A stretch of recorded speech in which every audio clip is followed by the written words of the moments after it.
আসসালামু আলাইকুম ইঞ্জিনিয়ারিং সলিউশনের নতুন আরেকটি টিউটোরিয়ালে আপনাদেরকে স্বাগতম। আমি আজকের এই ভিডিওটিতে জানাবো যে আমার কাছ থেকে যারা ডিজাইন করতে চায় 3D বা একটা বাড়ির ডিজাইন করতে চায় তারা একটি ডিজাইনের মানে একটি ডিজাইন আমার কাছে করতে দিলে তারা কি কি ডিজাইন পাবে এবং কি কি পাবে বিস্তারিত সম্পূর্ণ আপনাদেরকে এই ভিডিওয় দেখাবো। তো দেখতে পাচ্ছেন যদি কেউ ডিজাইন করে তাহলে প্রথমে তার জন্য আমি এই ধরনের একটি 3D তৈরি করে দিব। 3D তৈরি করার পর আপনার 3Dর পরে আপনি যেটি পাবেন মানে আমার কাছ থেকে যদি ডিজাইন অর্ডার দিয়ে থাকেন তাহলে 3D করার পর একটা বই পাবেন, যেই বইয়ের প্রথম পেজ থাকবে ঠিক এমন, এখন যেটি ডিসপ্লেতে দেখতে পাচ্ছেন এই ধরনের একটি পেজ থাকবে। প্রথম পেজে আপনার 3Dটা উল্লেখ থাকবে এবং দ্বিতীয় পেজ যেটি থাকবে সেটা হলো আপনাদের প্ল্যান, মানে মাস্টার যে প্ল্যানটি আছে এই প্ল্যানটি থাকবে দ্বিতীয় পেজে। এই ধরনের একটি প্ল্যান থাকবে এবং এই প্ল্যানে প্রত্যেকটি রুমের মাপ জোপ যেখানে যা আছে সমস্ত কিছু থাকবে। এবং আমার কাছ থেকে ডিজাইন করলে আপনি তারপরে আরেকটি পেজ পাবেন, সেটা হলো আপনার কলাম প্ল্যান, মানে কলামটা কোথায় কোথায় বসবে এবং কলামের এই যে কলামের কোন সাইডে এটা সুতার কোন সাইডে কত মাপ থাকবে ডিটেলস ডিজাইনে দেওয়া থাকবে। এবং দেখছেন এখানে আমার ডিটেলস থাকবে এবং এখানে অনারের এখানে আপনার ডিটেলস থাকবে। তো তারপরে আমাদের যেখানে থাকছে সেটা হলো আপনি পাবেন যে বিম প্ল্যান, মানে আপনি যে বিমটা দিবেন সেই বিমের ডিটেলসটা দেওয়া থাকবে এবং মাপজোপ সহ সমস্ত কিছু উল্লেখ থাকবে। এবং তারপরে যেটি পাবেন সেটা হলো আপনার এই যে একটি দেখছেন এটা হলো কলাম, কিভাবে স্ট্রাকচারটা তৈরি করবেন মানে কোন ধরনের কলাম তৈরি করবেন সেটার ডিটেলস থাকবে তারপরের স্টেপে।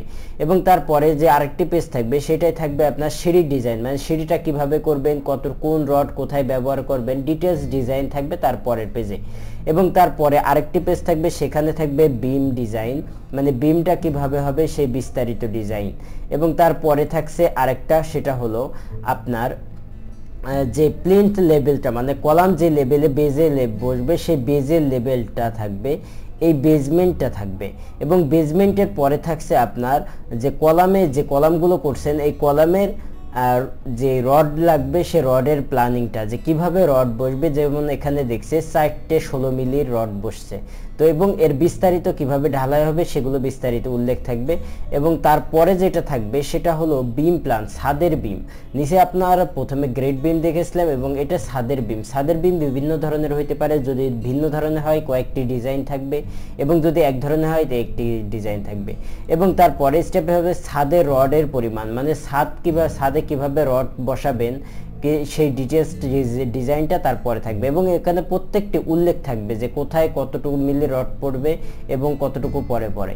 এবং তারপরে আমাদের সর্বশেষ যেটি থাকবে সেটা হলো এস্টিমেট, মানে টোটাল আপনার ব্রিক্স লাগবে কত পিস, সিমেন্ট লাগবে কত পিস, স্যান্ড লাগবে কত পিস, ব্রিক চিপস লাগবে কত সেফটি, রড লাগবে কোনটা কত কেজি, এই ডিটেলস থাকবে। সো আপনি যদি চান খুব অল্প টাকার বিনিময়ে, খুবই অল্প টাকার বিনিময়ে আপনারা আমাদের কাছ থেকে এই ধরনের ডিজাইন করে নিতে পারেন। তো ডিজাইন যদি করতে চান অবশ্যই স্ক্রিনে দেওয়া নম্বরে যোগাযোগ করবেন, তাহলে আপনি কত টাকার বিনিময়ে আপনি ডিজাইনটা করতে পারবেন সেটা জানতে পারবেন।